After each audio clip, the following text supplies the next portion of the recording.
I recently engaged in a heartfelt conversation with my wife of 11 years, a dialogue that regrettably culminated with her being overcome by tears. This occurrence stirred memories of a similar circumstance 3 years prior when I found myself on the precipice of losing my job. In that instance, my wife, known affectionately as Catherine or Kate, was so profoundly distressed at the notion of my potential absence on our anniversary that she insisted upon my swift return home. Fast forward to the present, and the tables have turned, with her now unable to be present for our anniversary. Despite my silence in attempting to sway her decision, it's imperative to acknowledge that the past 12 years have constituted the epitome of joy and fulfillment in my life. Reflecting on our journey, I first encountered Kate when she was a 24-year-old burgeoning professional in the field of sales. She graced our architectural firm with her presence, endeavoring to persuade us to advertise in upscale publications, a proposition beyond our financial means at the time. Amidst the crowd, her enchanting demeanor and raven black tresses captivated my attention. Following deliberation with my partner, I mustered the courage to seize a moment of her time, culminating in the proposal of a date. Subsequent interactions revealed her awareness of our financial limitations, yet despite this, love burgeoned between us. Over 6 months, our relationship blossomed, eventually leading to her relocation to my abode for a further 6 months, marking her transition from a nomadic existence to a stable career trajectory. Craig, I implore you to respond, I beseeched, straining to convey the gravity of the situation through the receiver. After a pregnant pause, his voice finally resonated on the other end, his tone betraying the strain of a busy schedule. Dan, I'm swamped at the moment, he retorted curtly. Opting for brevity, I stated, I'm departing now and won't return until Monday. Inquisitively, he probed, leaving. Where are you off to? Without hesitation, I disclosed, to celebrate my anniversary with my wife. I'll resume duties on Monday. His response, laced with jest, advised me not to forget to knock before entering upon my return. A chuckle escaped my lips as I replied, you possess an unparalleled knack for humor. Yet, beneath the banter, I couldn't help but acknowledge the tension permeating our household since the arrival of a new figure in Kate's department. Perhaps a respite at a hotel would serve to ameliorate the situation, I surmised aloud. Craig, ever the pragmatist, reassured me, well, it certainly can't hurt. Just remember me when you embark on your adventures. Before concluding the call, I seized the opportunity to enlist Rosa, Craig's resourceful secretary, for assistance in securing a plane ticket. With that task delegated, I made my way homeward to commence preparations for our anniversary getaway. As I meticulously packed my suitcase, the phone abruptly interrupted my reverie, signaling the commencement of yet another chapter in our enduring tale. The ringing of my phone abruptly disrupted the tranquil ambience, its urgency echoing through the room as Rose's voice reverberated through the receiver, delivering a concise yet crucial message. You have a mere 45 minutes to make it to the airport for security check. The ticket awaits you at the counter, registered under your name. Informed of the return flight secured for Sunday afternoon at 1:30 p.m., my mind raced to assimilate the logistical intricacies of the arrangement. Unfortunately, Rose continued, her tone bearing a tinge of regret, there were no vacancies at Kate's hotel, so I've booked a room for you 2 blocks away. Have a safe trip, and I'll see you on Monday, she concluded with a hint of reassurance. Upon receiving this news, a surge of adrenaline propelled me into action, hastening to the bathroom to retrieve my shaving kit with haste. Each item packed in a flurry of movement, I conducted a rapid sweep of the room, even remembering to power down the coffee maker, a departure from my customary routine before dashing towards the waiting vehicle. With over 15 years of traversing these familiar routes, my familiarity with shortcuts facilitated a swifter journey despite my velocity. Yet, my respite was short-lived, abruptly interrupted by a gentle tap on my shoulder, heralding my abrupt return to consciousness. Startled from my reverie, I grappled with disorientation, momentarily struggling to reconcile the dream world with the stark reality of my surroundings. Fatigue, a consequence of recent nights spent in restless contemplation, weighed heavily upon my consciousness, a testament to the tumultuous state of my mind in recent weeks. The turbulence within my personal life mirrored the atmospheric disturbances outside the aircraft, a tempest of emotions roiling beneath the veneer of composure I sought to maintain. For more than 2 months, Kate and I had navigated the treacherous terrain of a strained relationship, the specter of professional ambition casting a shadow over our once harmonious union.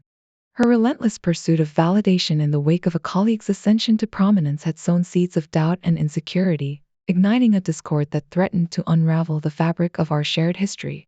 As the plane descended towards its destination, I contemplated the delicate dance of reconciliation that lay ahead, resolving to extend an olive branch in the form of a spontaneous dinner invitation. Alighting from the taxi outside my temporary abode, I engaged the driver in idle conversation, the serendipitous mention of a charming eatery kindling a spark of inspiration within me. The mention of the charming restaurant by the taxi driver, conveniently situated mere steps from her hotel, piqued my interest. Moreover, as I disembarked from the taxi, I felt compelled to express my gratitude with a generous tip, acknowledging the kindness of his gesture. At precisely 5:50, I crossed the threshold of the hotel lobby, navigating through the bustling throng of guests to join the queue at the reception desk. An exchange of smiles with a welcoming attendant prompted my approach, and with genuine warmth, I introduced myself. "Hello," I began, extending a cordial greeting. "My name is Dan Cardiff. I'm inquiring whether my wife, Catherine Cardiff, is currently in her room. If so, I would greatly appreciate the opportunity to speak with her." The receptionist paused momentarily, double-checking her records before confirming Catherine's status as a guest. With a courteous nod, she initiated a call to Catherine's room, her movements imbued with a sense of earnestness.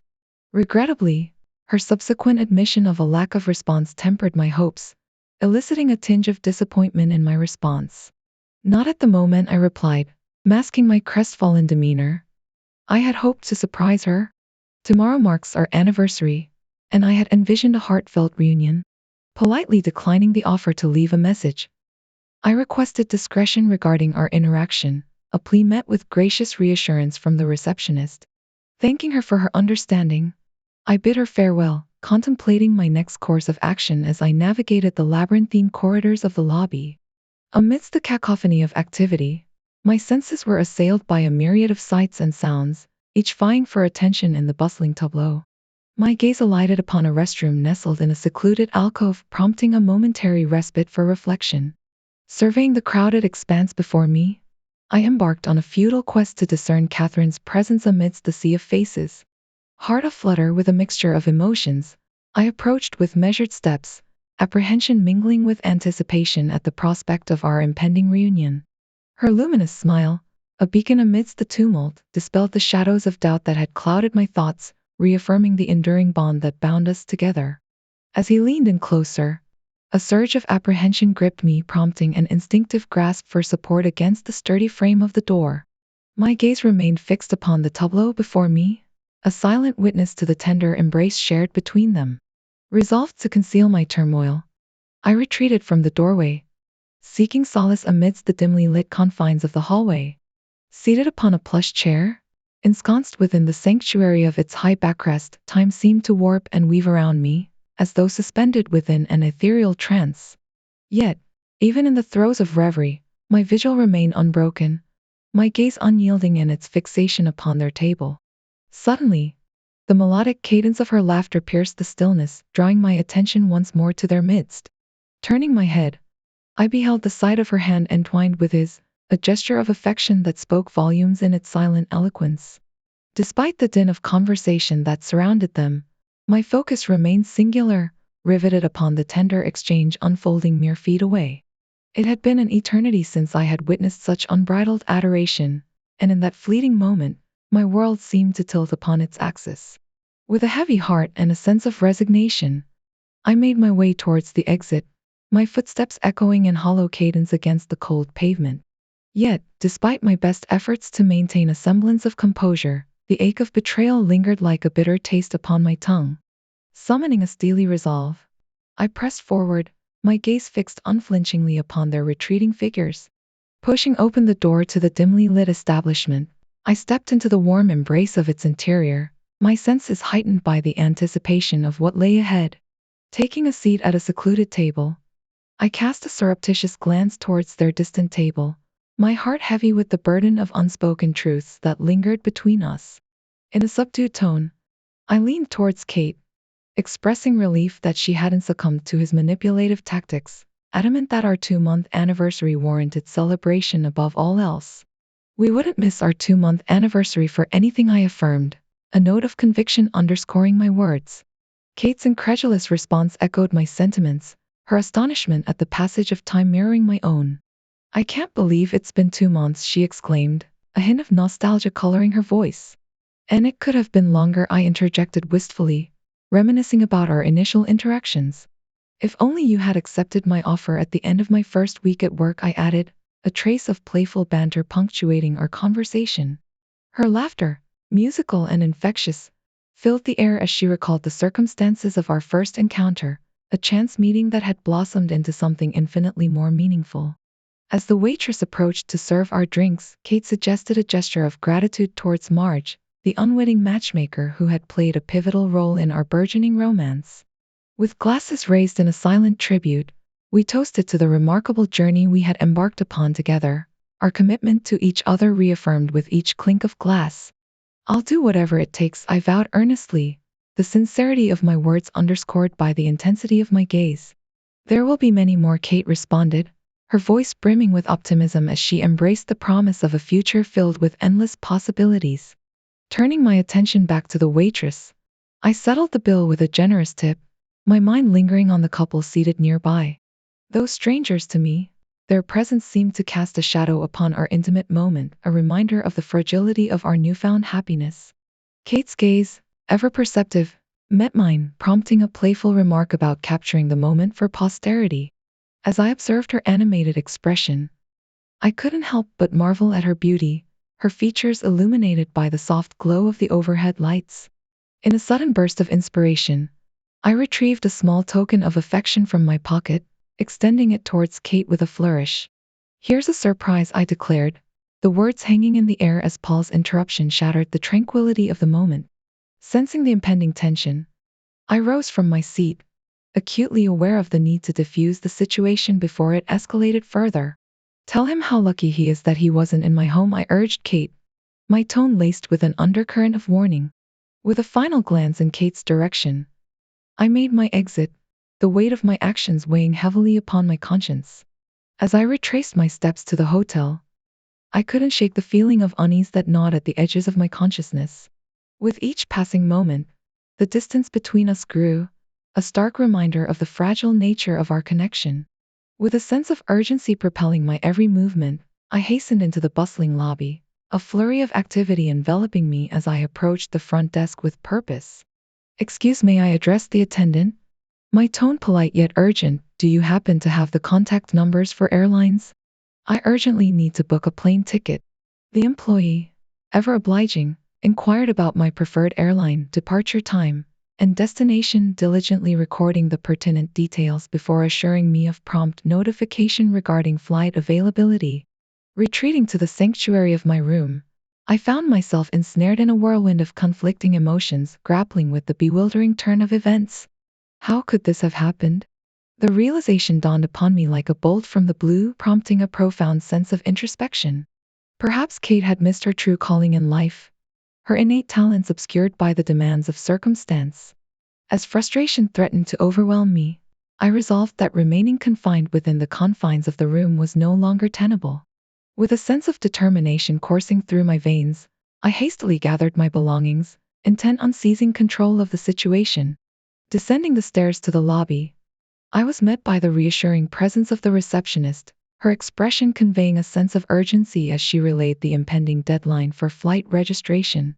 Sir, if you leave now, you might just make the last flight today, she advised, her tone imbued with a sense of urgency.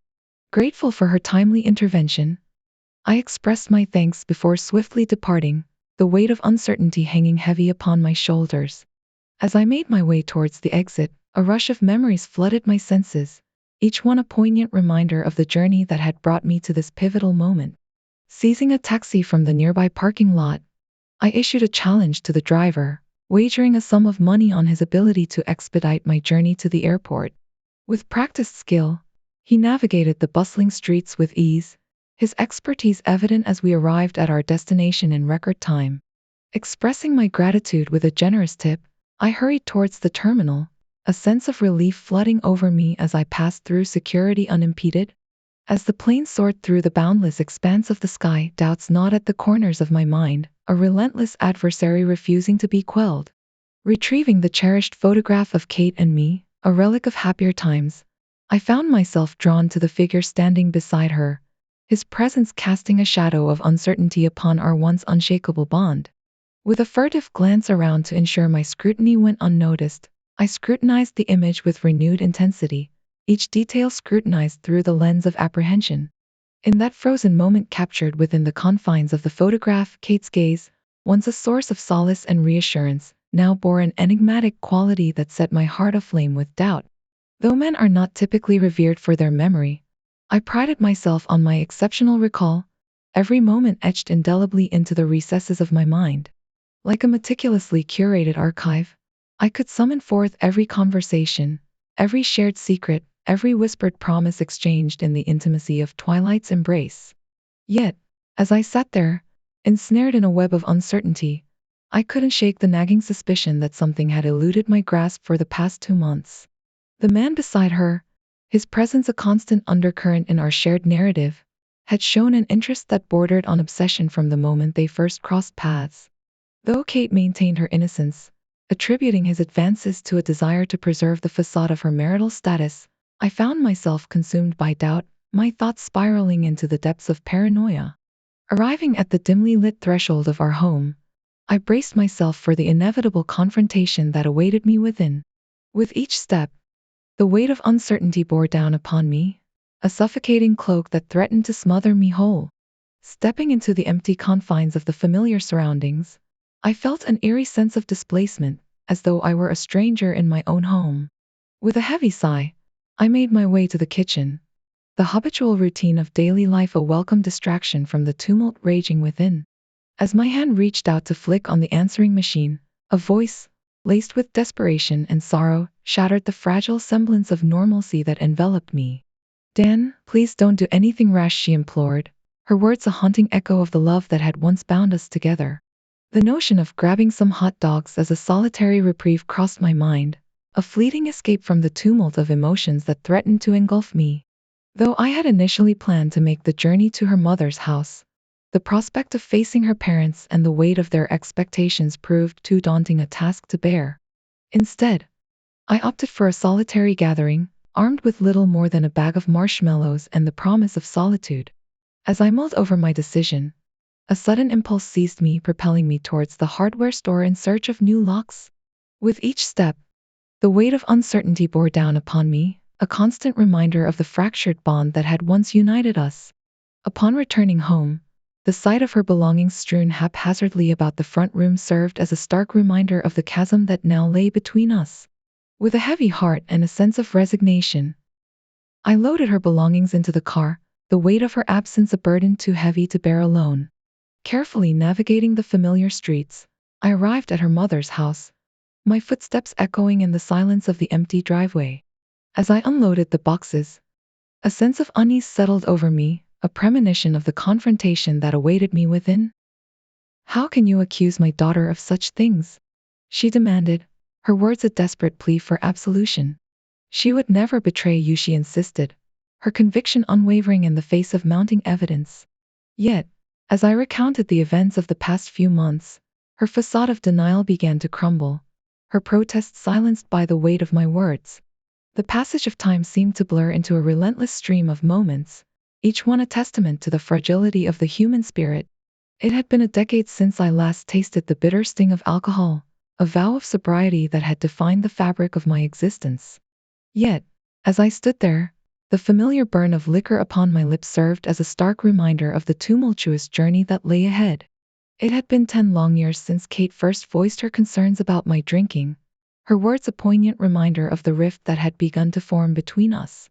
In response, I had offered her my wedding ring, a symbolic gesture intended to bridge the chasm that threatened to engulf us.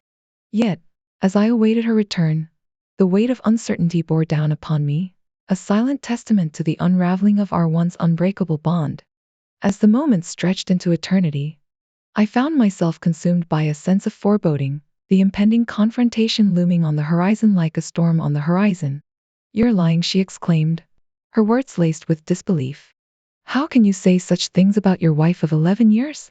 With each passing moment, the truth became increasingly undeniable, a painful reminder of the shattered dreams and broken promises that lay strewn in our wake. "I'll never refer to her as my wife again," I declared, my words a defiant proclamation of independence. "She's made her choice, and now I must make mine." As I turned to leave, a sense of liberation washed over me, a newfound sense of purpose guiding my every step. "I've chosen to cut my losses," I declared, my voice resolute in the face of adversity. "It's time for us to move on, to forge a new path forward." With those words, I stepped into the unknown, a solitary figure bathed in the light of a new dawn. Though the road ahead may be fraught with hardship and uncertainty, I knew that I would emerge stronger, forged in the crucible of adversity, ready to face whatever trials lay in store. "Could you ever imagine that I wouldn't be devastated by the thought of you having an affair?" I uttered, my voice trembling with a potent mix of anguish and disbelief, the betrayal weighing heavily upon my soul like an anchor dragging me down into the depths of despair. Kate's response came as a fleeting pause, her eyes betraying a glimmer of remorse before she uttered her confession in a hushed tone, her words laden with the weight of regret. "I suppose my thoughts were clouded," she admitted, her voice barely a whisper. "I wasn't thinking clearly, if at all." The silence that ensued hung thick in the air, suffocating us with its oppressive weight as we grappled with the stark reality of our fractured relationship. "It's truly disheartening," I murmured, my voice barely audible to realize that all I did was contemplate. The words lingered in the air like a bitter aftertaste, a silent condemnation of the deceit that had torn us apart at the seams. With each passing moment, the chasm between us widened into an insurmountable divide, threatening to swallow us whole in its abyss of despair. "Are you truly prepared to relinquish 11 years of our shared existence?" Kate's question lingered in the air, a poignant reminder of the magnitude of our losses. "Do you genuinely comprehend the gravity of this situation?" she implored, her voice tinged with a cocktail of sorrow and resignation. "Because I harbor doubts that you do." Her words pierced through the silence like a dagger, laying bare the depths of our collective betrayal.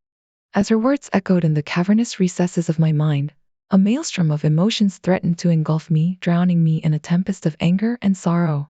"Perhaps you should consider a new vocation," I retorted, my voice dripping with bitterness. "Your performance could rival that of the most acclaimed actors of our time." With those parting words, I turned away, the weight of our fractured relationship bearing down upon me like a burden too heavy to bear. In that moment, I realized that there was no path back to what once was, no salve to heal the wounds that festered between us. All that remained was to pick up the shattered fragments of our lives and forge ahead, each of us alone in the aftermath of our shared tragedy. "You can't possibly believe that I don't love you after 11 years. Kate protested, her tone tinged with indignation. "Listen, Katie," I responded, my voice measured. "Since you seem to enjoy posing questions, let me ask you one. Given your deep introspection, imagine if the tables were turned. If I were to discover that you had a close relationship with another man, but it was a one-time occurrence, not a long-term affair, how do you think I would react?" Leaning in, she answered softly, "To be honest, I think you would ask me to leave our house and initiate divorce proceedings." "I appreciate your honesty," I conceded, and truthfully, I had expected such a reaction. "But who knows," I added with a rueful smile, "perhaps it could have been worse." Her smile was faint. "Perhaps," she acknowledged. "Now, imagine," I continued, "that for nearly 3 months, every moment we spent together meant nothing to me. It was all just an act, a facade to deceive you into thinking our relationship was thriving. In reality, my heart belonged to someone else, spending entire days with my mistress after leaving you. Can you honestly believe that I love you after nearly 13 years? Show me some confidence, Katie," I pressed, my tone serious. "It's as if you're implying that you don't care about this situation. The time we spent together was invaluable to me. It wasn't merely idle conversation. I genuinely cherished being with you." She sighed softly. "Do you remember the last time we were close, Kate? When was the last time you initiated one of our affectionate kisses? When did you last act like my wife?" I challenged. Her expression faltered, a flicker of uncertainty crossing her features. After what I've witnessed and heard, I continued, I find it hard to believe that you're standing here telling me you love me. It seems like you've already moved on. So, it turns out you're just like me after all, I remarked, reclining in my chair. Should I expect a process server to show up at my doorstep?